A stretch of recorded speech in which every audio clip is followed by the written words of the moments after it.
नमस्कार, स्वागत है आप सभी का पंचायत 24x7 में। और मैं मेघा सिन्हा। आज हम मौजूद हैं वार्ड नंबर 12 में और हमारे साथ हैं विजय रजक जी। बता दें कि विजय रजक जी वार्ड नंबर 12 में वार्ड पार्षद प्रत्याशी के रूप में उम्मीदवार हैं और ये चुनावी मैदान में कूद चुके हैं। इन्होंने अपना नॉमिनेशन भी करवा लिया है।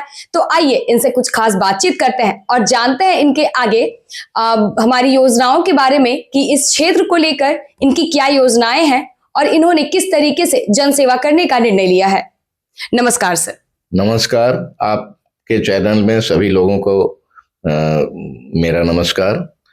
मैं विजय कुमार रजक टाटा स्टील में पहले कार्यरत था और जब हम यहाँ आए तो यहाँ पर जो स्थितियाँ मैंने देखी है और जो समझा है, उस स्थिति को देख करके मुझे लगा कि नहीं, यहाँ पर मेरे जैसे, जो कि मेरे मन में शुरू से ही ये रुझान थी कि मैं समाज सेवा करूँगा, ये मेरा एक एरिया ऑफ इंटरेस्ट में सबसे पहला स्थान में रहता है कि समाज सेवा करना।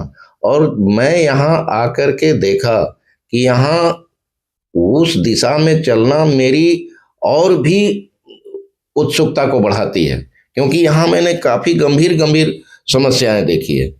जैसे बहुत लोगों का जो सरकारी योजना के तहत जो मिला हुआ है मकान, आधा अधूरा पड़ा है, लोग त्रस्त हैं, किसी को मिला किसी को नहीं मिला, किस कारण से नहीं मिला ये जानने की भी हमने बहुत सारी कोशिश की।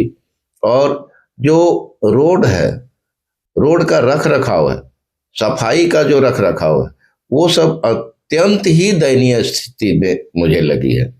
तो इस कारण से मैं सोचा कि अगर यहाँ पर वार्ड पार्षद के रूप में थोड़ा और मजबूत हो जाऊं तो मुझे लगता है कि इनके समस्याओं का निदान बेहतर तरीके से कर पाऊंगा, क्योंकि मैं शिक्षित हूँ, रिटायर्ड इंजीनियर टाटा स्टील में रह चुका हूँ। वहाँ के रहन सहन का जो लाइफस्टाइल है, एक मतलब वर्ल्ड क्लास रोड मैप की तरह है। इस कारण मुझे लगा कि उतना तो नहीं, लेकिन यहाँ के जीवन स्तर को और भी बेहतर बनाने में मैं ज़्यादा ही से ज़्यादा सहायक सिद्ध होऊंगा। यही सबसे बड़ा मेरा कारण है कि मैं यहाँ के वार्ड पार्षद के रूप में चुनाव का उम्मीदवार हूँ और मैं कोशिश करूँगा इन जनता के अपेक्षाओं को पूरा करने के लिए। सर, इस क्षेत्र में जो आपको सबसे गंभीर समस्या लगी हो कि उसका निदान बहुत ज़रूरी है और इस क्षेत्र में आप जन सेवा के रूप में उतरकर आप इसको दूर कर सके, वो बताएं। सबसे बड़ी चीज है कि मैं देखा महिलाओं का जो रहने का और उनकी शिक्षा का, उनका स्वास्थ्य, ये बहुत अत्यंत ही दयनीय लगा। क्योंकि सबसे बड़ी बात है कि महिलाओं के बीच में जागरूकता की कमी है, शिक्षा की कमी है।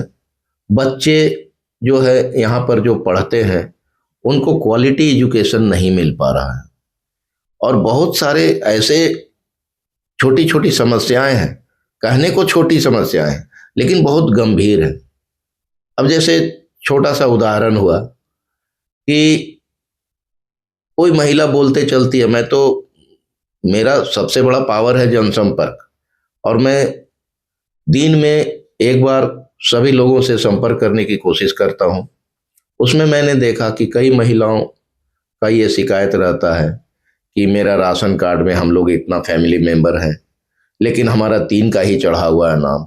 अब वो गरीब महिला को सरकार के योजना के तहत अगर मान लीजिए कि उतना राशन नहीं मिल पाता है तो फिर ऐसी सरकारी योजना का क्या लाभ। और भी छोटी छोटी समस्याएं हैं, रख रखाव रोड का, सफाई का, और सबसे ज़्यादा चीज़ है कि यहाँ पर छोटी छोटी पतली पतली गलियां हैं जिनमें जल जमाव रहता है, जिसमें बरसात में मच्छर उत्पन्न होते हैं, बीमारी का ये घर बना हुआ रहता है। तो ये सब समस्याएं मुझे बहुत ही ज़्यादा इस मामले में मुझे गंभीर कर दी है कि नहीं, समाज सेवा करके ही, और समाज सेवा करने का सबसे बड़ा अवसर ये है कि वार्ड परिषद के रूप में मुझे शक्तियां जो प्रदान की जाएगी उसका मैं समुचित उपयोग करूंगा। सर असल में क्या है कि मैं खुद भी इस क्षेत्र से बहुत लगाव रखती हूँ। तो इस क्षेत्र के विकास की जो योजनाएं हैं आपकी, जो आपने सोच रखी होगी या आपने जो तय किया होगा, तो उसके बारे में थोड़ा बताएं।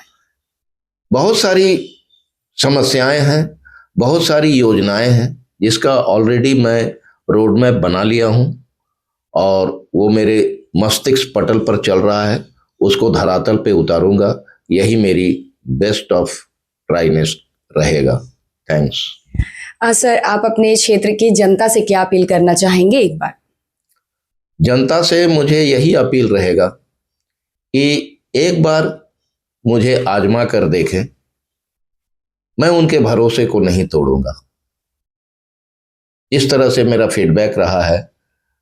5-6 साल से मैं यहाँ रह रहा हूँ, यहाँ की समस्याओं को देख रहा हूँ, लोगों से संपर्क करता हूँ, तो उनकी जो समस्याएं हैं बहुत साधारण ही नहीं, बहुत ज़्यादा गंभीर है।